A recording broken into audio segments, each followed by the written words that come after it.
Minister Onej Walron speaks, let us no, let us recognize uh, the 10 members of Chase Academy who is sitting opposite where Minister Walron is standing up to the south. Thank you, Chase, and your teacher for visiting the National Assembly. Honorable Minister of Home Affairs, the Honorable Onej Walron. Thank you. Thank you, Mr. Speaker. Mr. Speaker, I rise to add my voice to the support of Budget 2026 under the important theme of putting people first. Mr. Speaker, let me quickly deal with the contribution, if you will, of my shadow. Mr. Speaker, the figures for domestic violence were inaccurate. I don't know where those figures have come from. Mr. Speaker, we are in fact experiencing in 2025 a decrease in the reports of domestic violence and an increase in the proportion of convictions as it relates to the cases that have been reported. So in all around, we are actually seeing improvements in the domestic violence statistics. The report is available, please, Mr. Speaker. Mr. Speaker, the fire, prison, and the Guyana Police Force has seen historic levels of investment by this PPPC government from the year 2020 and 2025. And Mr. Speaker, and these investments will continue in 2026. But it's important to announce to this House and to my shadow, Mr. Speaker, that on every level, we are seeing return on the investment. Crime is down historically by 25.5%, serious crime down by 25.5% from the end of 2025. Recidivism rate, where the young people from the Guyana Police Force is the lowest it is in the region at 14%. The rest of the Caribbean region is seeing a recidivism rate of 40 and 50%. And she walks out when they don't want. Mr. Speaker, it is so disheartening, Mr. Speaker, to see the level and to hear the level of misinformation and an incompetence coming from the other side of the House. And Mr. Speaker, added to which, there seems to be an unwillingness to discourse and to learn. So the idea is to come to this House, spew the rhetoric, send this misinformation and disinformation, and then run away when we're having a discourse. Mr. Speaker, this is a debate. This is not the running the campaign and running your mouth on social media. Correct. It's not Facebook. This is not a brawl. This is a debate. And so you should be willing to open to hearing that, there's another side to the story. But Mr. Speaker, that being said,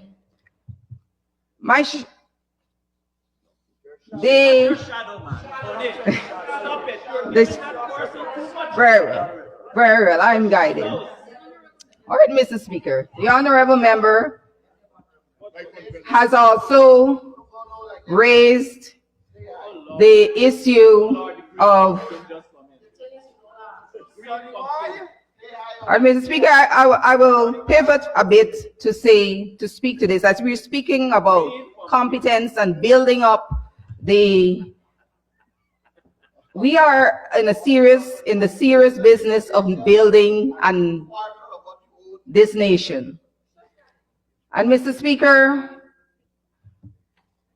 we have the budget 2026. A lot of us indeed, even the experienced one, miss sometimes how the mammoth task it takes to craft a budget like this, especially in the context of a nation that is rapidly evolving and changing and developing. And as we're talking about shadows, I took a look around, Mr. Speaker, over this week at the members on the opposite side as we are looking at the shadows and I realized, Mr. Speaker, that the Honorable Ashni Kumar Singh has demonstrated, along with his staff, such an expertise, acumen, astuteness, where it comes over these past few years, where it comes to crafting and presenting to this assembly a budget that is fit for purpose, for a growing economy. And then I looked around and I thought, but who can shadow this venerable Ashni Kumar Singh? They were smart. They didn't bother. They threw up their hands. They didn't even bother. And I looked around and I was, and I hope my colleague will forgive me for this. I did a quick Google of Ashni Singh's and his qualifications. I know Ashni must forgive me for this. And Google does not do him justice in terms of the length and breadth and depth of his qualifications. And he's modest, Mr. Speaker. But Mr. Speaker, I want to make the point that competence matters. You cannot come to this house mouth off, bereft of ideas. Some of them on the other side claim that they can shadow the Minister of Health and the Minister of Finance together with their 50 minutes that they have. Now, Mr. Speaker, I wish to congratulate the Honorable Dr. Ashni Singh and the staff of the Ministry of Finance in crafting this budget, as well as the staff from the ministries all across the public servants for the work that they have put into, months and months of work in crafting this budget. My shadow mentioned in her social media while she took the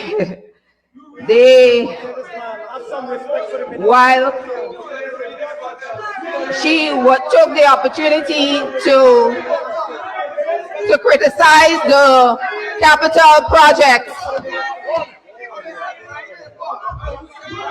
Empty vessels make the most noise, children. The empty vessels, there they are. She mentioned, Mr. Speaker, that the capital projects at the Ministry of Home Affairs, one of the capital projects, that some of the money could have been used. The money that she claims that was wasted could have been used for other social programs. And I invite the Honorable Shadow to consider what $11 billion could have been used for. I invite her to consider, as she knows what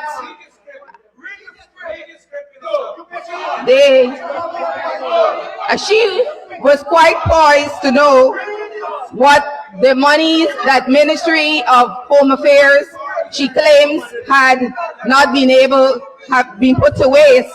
She said in her script that, do you know what the $74 million could do? It can pay, help a child who can go to school. And I would invite her to consider that $11 billion, and I would help her out with this one.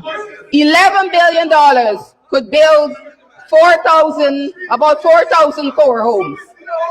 $11 billion, Mr. Speaker, can pay 110,000 cash grants for over 100,000 each.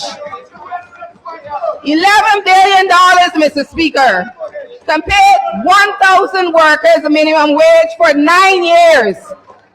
And I will invite the Honorable Shadow to go and consider what else $11 billion can do. And you know, Mr. Speaker, I often am baffled at the temerity of members of the opposition when they, especially on the win side, when they come around and act as crusaders of financial accountability. And they have all sorts of vile and vitriolic things to say about us on the government side. And Mr. Speaker, you yourself have been victim to these vile attacks, Mr. Speaker. And I'm wondering what gives them this moral authority to crusade around and say that they're the virtue and paragons. He said, I am here to call out all the wrongs. I am a crusade for the truth. What gives them that temerity, Mr. Speaker? Mr. Speaker,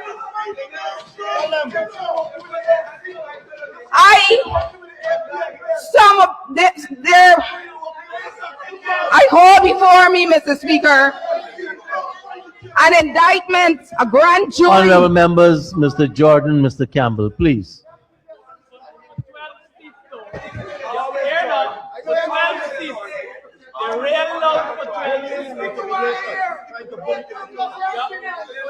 Mr. Speaker,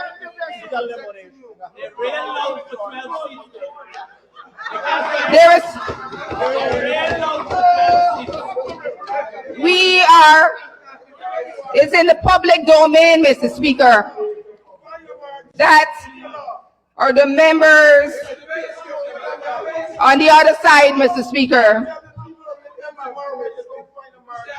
that there is a public document, an indictment, Mr. Speaker, that is in the public domain. But Mr. Speaker, I will not read this document, Mr. Speaker, because I know that the word corruption, which appears several times in this document, appears too many in almost every sentence. So I will not be able to read the document, Mr. Speaker. But I wonder, Mr. Speaker, with the names and the activities mentioned in this document, how can you stand and say the things that you say about people on the other side, or on the government side? And Mr. Speaker, in sitting on the bench, as a magistrate for 7 years, I started to develop a natural curiosity to understand human behavior and to understand why people do the things that they do. Like I said, because this behavior baffles me. Mr. Speaker. And The Honorable Member, Ms. Amanza Walton Dizier. Thank you, Mr. Speaker. Mr. Speaker, I stand on a point of order, Standing Order 48. I just want to be clear. Are we now allowed to say the word corruption in the chambers? Because I've heard the Honorable Member, hold on. I've heard the Honorable Member say it on 3 different occasions in the last minute. So I just want to be very clear as to whether we're now allowed to use the word. Thank you, Mr. Speaker. Honorable Member, we have listened, and she corrected herself. You didn't hear that? When she said that word appears, so she's going to desist, right? So please listen. Go ahead, Honorable Minister.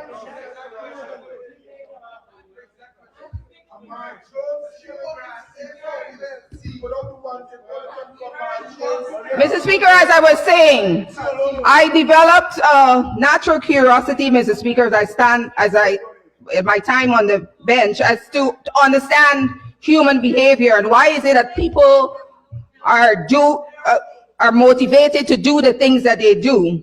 And I spent a lot of time reading the works of Carl Jung, the Swiss psychologist and psychoanalyst, and Young, thank you very much.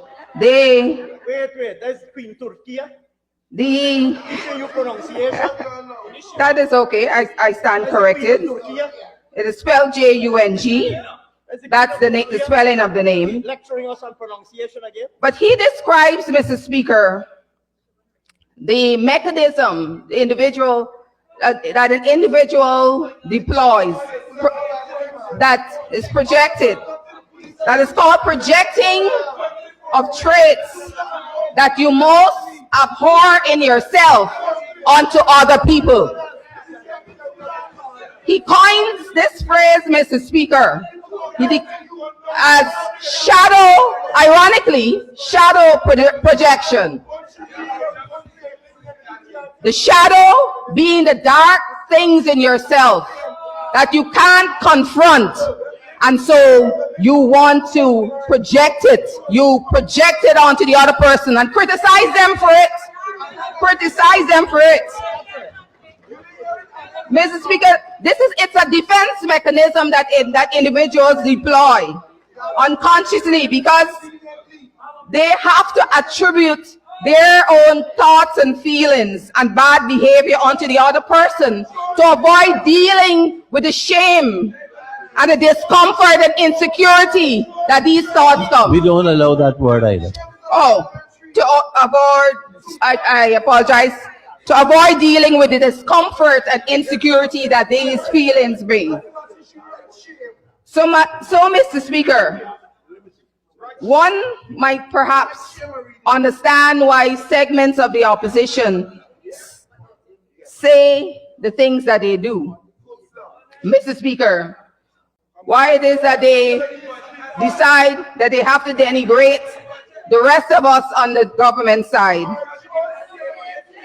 And Mr. Speaker, we should listen to what they say, Mr. Speaker. We should listen carefully because they are really telling us about themselves. Mr. Speaker, I would like to coin the rest of my remarks from the budget speech of March 12, 1993.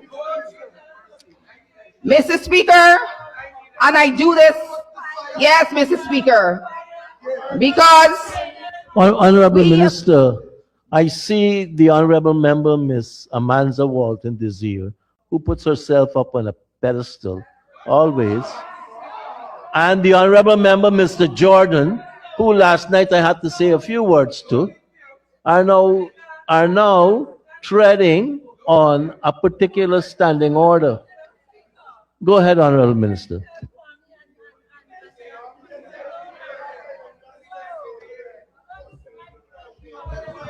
Mr. Q. Solomon, please.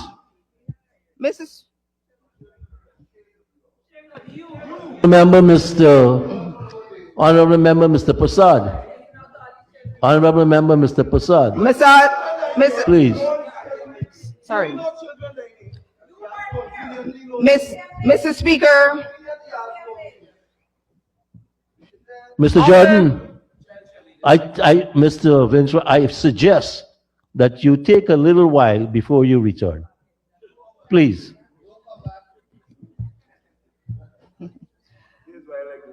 Mr. Speaker, clearly some things are rattling them. Yes, yes.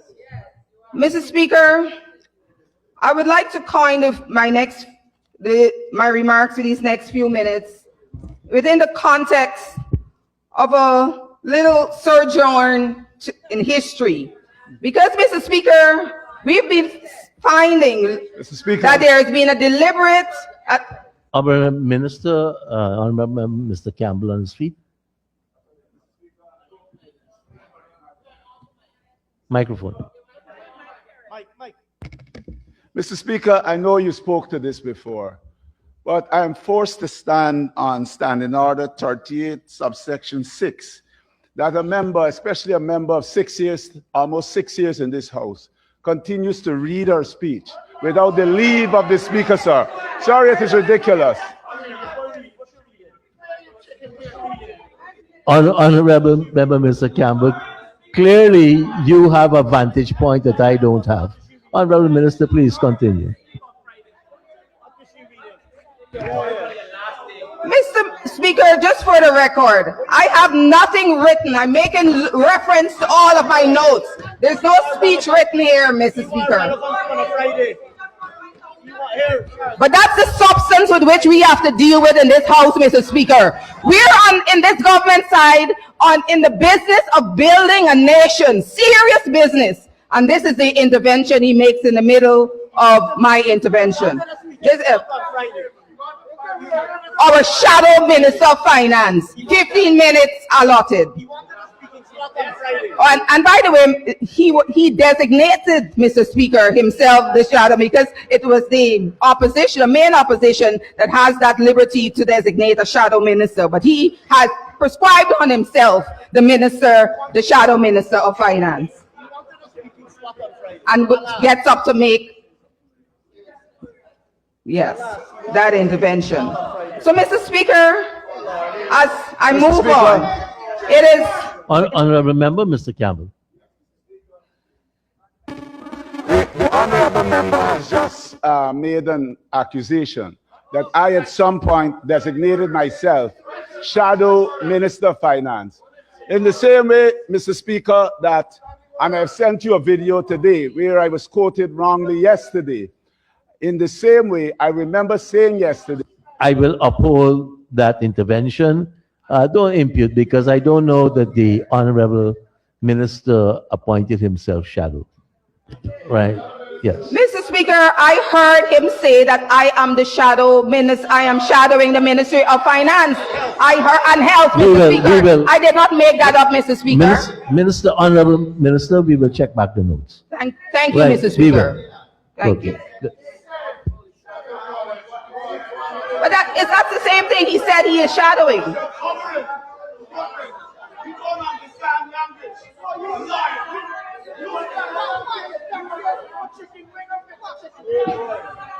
Mr. Speaker, I begin again.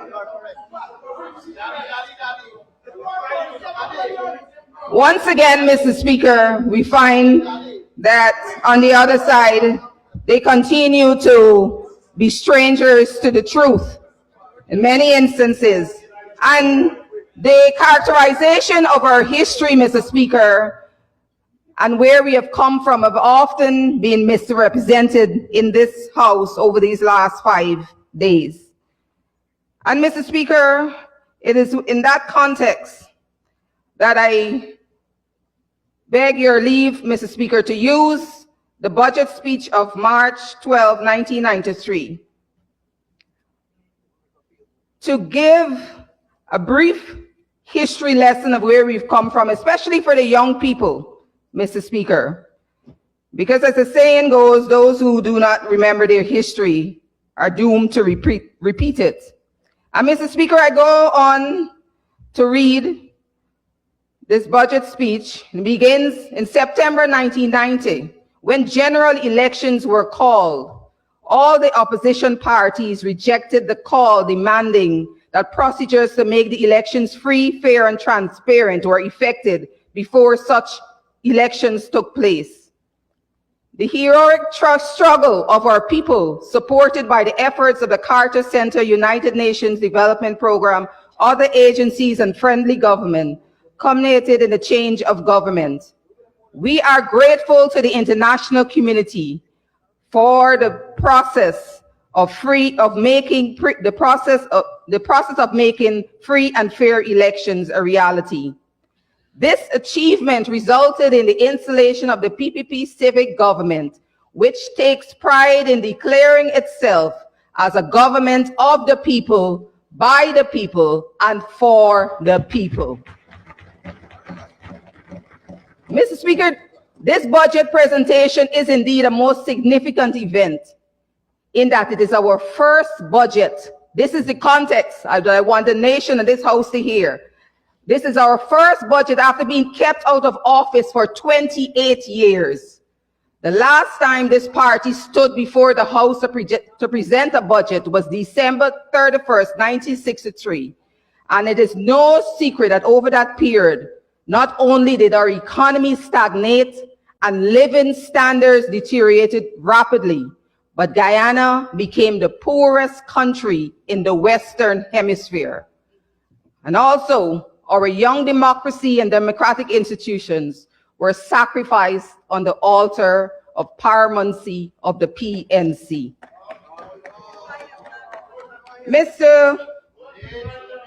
His Excellency, the President, has said, with the support of a wide cross-section of freedom-loving Guyanese, fought hard and long for over 25 years to return democracy to our people. Mr. Speaker, this economy has been surveyed, analyzed, and subjected to innumerable consultation. The submission of the PPPC Civic is that the damage over these years was indeed devastating. The PNC hurricane leveled everything in its path, leaving no gain but a great deal of pain in its trail. This honorable member, Dr. David Hines, is the misery with which you're referring to. This honorable member, Dr. David Hines, is the darkness and the oppression to which you are referring to in your poem, It's a Dark Time I Love by Martin Carter. This is the misery. When a 5-year-old girl got to stand in line because there's rationing on sugar and flour, and her siblings got to stand in line in the sun so one person can have 2 pounds of sugar, the other person can buy 2 pounds of flour, the other one can buy a pint of oil, so they all come together and make for hours. When the little girl, that is the misery with which we're referring to. That is the misery to which Martin Carter is referring to. Their faces are strained and anxious. Yes, their faces are strained and anxious when they didn't have the money to leave this country and had to be subjected to a healthcare system that condemned them to death. That is, their faces were strained and anxious. Their faces and strained and anxious, Mr. Speaker, when they had 6 children have to sit on one bench to share one textbook in a dilapidated school. Their faces were strained and anxious. Honorable Member David Hines, the PNC regime put people last, Mr. Speaker, and honorable members under the PPP civic government, people come first. 33 years ago, Mr. Speaker, and he will do it again. the finance minister he then was, time is, Yes, they would want. that is why, Mr. Speaker, when we don't know our history, because we gave them a chance again in 2015, but I move on, and it's the same thing. The harsh realities we are faced with, the finance minister continues to say, the harsh realities we are faced in constructing this budget was one, scheduled debt service obligations accounting for 100% of revenue collection. Our schedule, this is a debate. I'm responding to the honorable gentleman of these interventions yesterday. Our scheduled debt service obligations accounted for 100% of revenue collection. Infrastructure in a state of disrepair. Inability to execute projects and draw down on external loans, grants, and other forms of financial aid. Incompetence. Infrastructure in disrepair. No money to pay the social services. No money to pay for the schools. Now, Mr. Speaker, we are happy to announce that Guyana is at a state where 5.5% of our revenue is being made to service debt. So we have the balance of that to pay for social services. Schools, hundreds of schools being built. Hospitals being built. World-class healthcare being established. In 2026, Mr. Speaker. And Mr. Speaker, I will move on quickly because I know my time is going to be expended. But Mr. Speaker,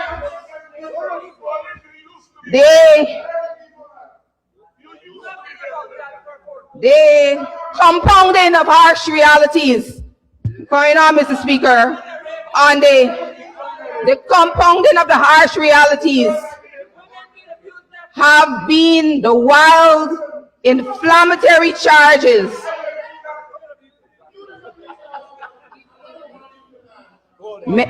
many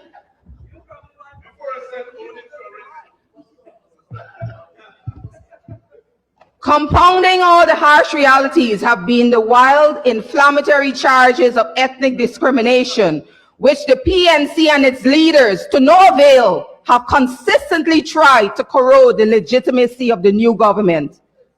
Mr. Speaker, the vast majority of Guyanese will not continue to tolerate this cheap, divisive tactics.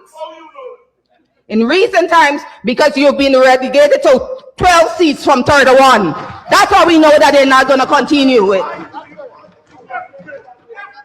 In recent times, Mr. Speaker, this pathetic drivel and rhetoric has sunk so low that under the guise of freedom of expression, the PNC, APNU, AFC, all of the iterations of the pen, continues its invective on this due democratic government charged with a mandate from the Guyanese people to correct the excesses of a failed and sunk regime whose only last straw was ethnicity. Mr. Speaker, we continue to see this display by the intervention of David Hines, the honorable member, where he stood there with his 15 minutes intervention, pointed to the government side of the house, and said the ancestors would be more joyful if the African Guyanese on that side, pointing to our side of the aisle, would stand up for the Afro-Guyanese dignity.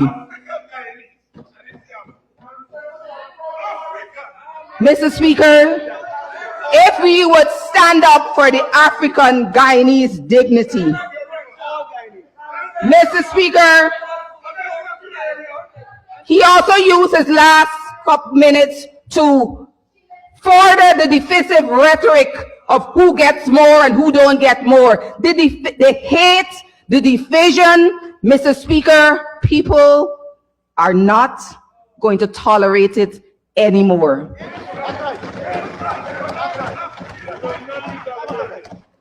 And Mr. Speaker, this member uses his platform to strip every single time by his words the very dignity he claims to want to uphold or holds us to uphold of Afro-Guyanese, Mr. Speaker. He has stood on his platform, Mr. Speaker, and called the people, and this is a matter of public record, Mr. Speaker, and the words that I'm going to say may upset some of our sensibilities, but it bears repeating, Mr. Speaker, that the people who support the African Guyanese, who support the PPPC government, are lick bottom, lick batty house slaves.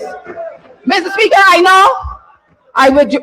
know it upsets our sensibilities, but Mr. Speaker, it has to be said, because this is the indignity with which Honorable Minister, say it outside of the house, so let's keep in here to the higher level, you said we should. Mr. Speaker.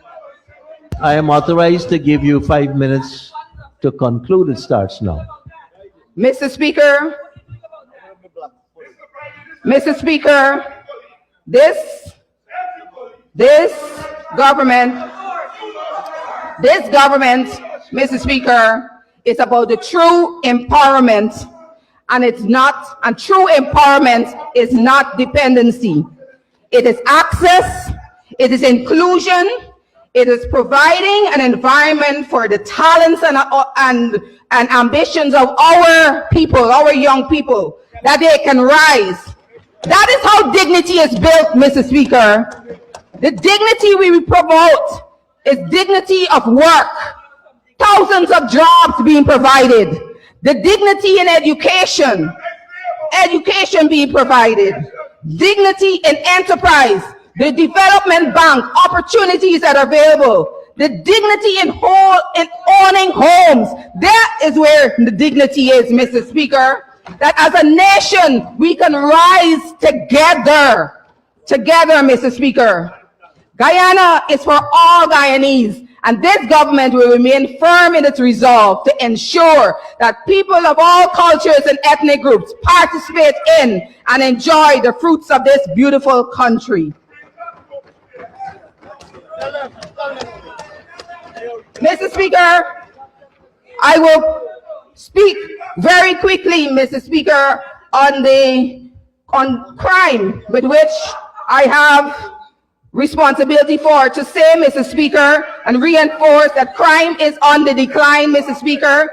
There is serious reduction of crime being driven by intelligence-led policing, expansion of our surveillance infrastructure, increased police presence, community policing partnerships, investment in training and human capital. We are seeing, Mr. Speaker, this results from this investment, Mr. Speaker. And Mr. Speaker, security is the pillar of development. And Mr. Speaker, I want to quickly mention that for the benefit of this House, Mr. Speaker, that security and crime fighting is a matter of national development. And, Mr. Speaker, we continue to face the scourge of financial crime in our country, the threat of financial crimes, as all crime, on our national development. And we would like, Mr. Speaker,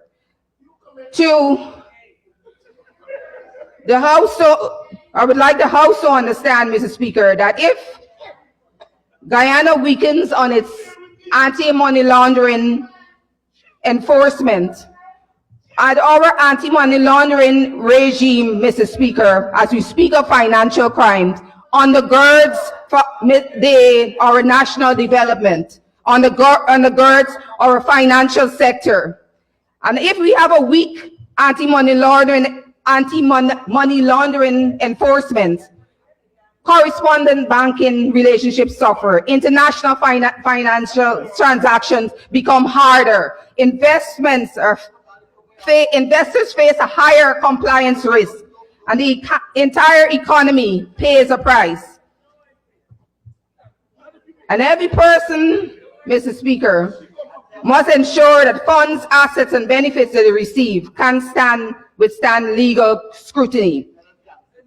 And we need to let the House know, Mr. Speaker, because this, about the offense of money laundering that is created under Section 3, that a person commits the offense of money laundering if he knowingly or having reasonable grounds to believe that any property in whole or in part, directly or indirectly, represents any person's proceeds of crime.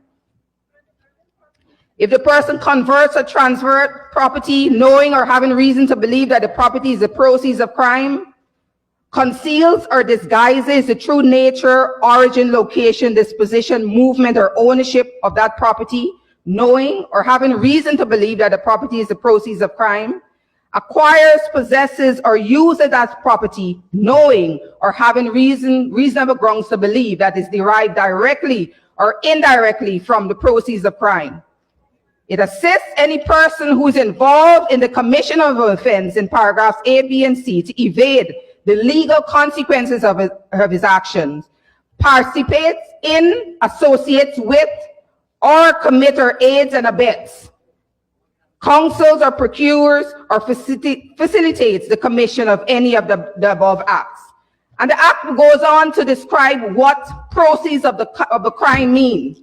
Mr. Speaker, it behoves us for the House to understand this, because there have been some worrying developments, Mr. Speaker.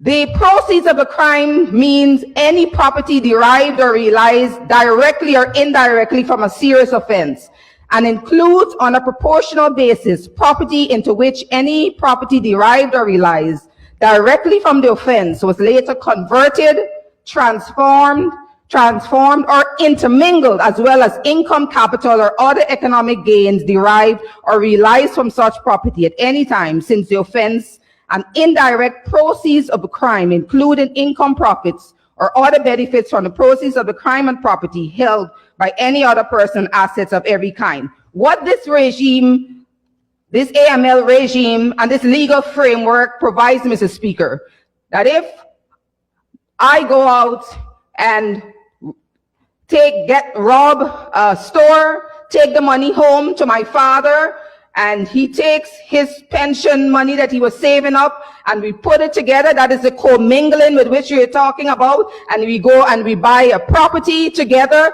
The rent from that income property that you go and you rent subsequently, the rental from that property is proceeds of a crime. And that, Mr. Speaker, Minister, we wish as to- you're dealing with crime, you've Good, exhausted I will all close off, Mr. Speaker. Mr. Speaker, please indulge me. I will close now. Recidivism is down, historic numbers. Mr. Speaker, I want to close, Mr. Speaker, by noting that we will take financial crime seriously. We will continue to enforce our anti-money laws, and for the benefit of the House, read out the substance, and I urge this House to go read of what constitutes a crime under the Anti-Money Laundering Act. And Mr. Speaker, this matters to us because Guyana, as I wrap up, Guyana is on a trajectory of important nation building. Our financial sector, our financial regime has to be protected, and we will continue to protect it from crime and proceeds of crime and anything that will derail the growth and the trajectory of nation building that we are on. And Mr. Speaker, in the words of the finance minister as he then was, like never before, as we envision this, our new Guyana in 2026, as we grow and our nation building and we are transformed like never before, the words of Martin Carter, Guyana's celebrated poet, echoes in the hearts of our people, and now in this august chamber. Everywhere, the songs of life are floating, like new ships on a new river, sailing, tomorrow and the world, and the songs of life. And all my friends, yes, tomorrow and the whole world awake and full of good life. Mr. Speaker, I beg to commend this budget to the House and move the motion. Thank you very much, Honorable Minister of Home Affairs, the Honorable Oneish Baldwin.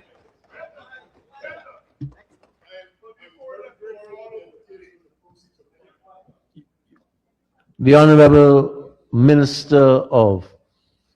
the Honorable Attorney General and Minister of Legal Affairs, the Honorable Mahabir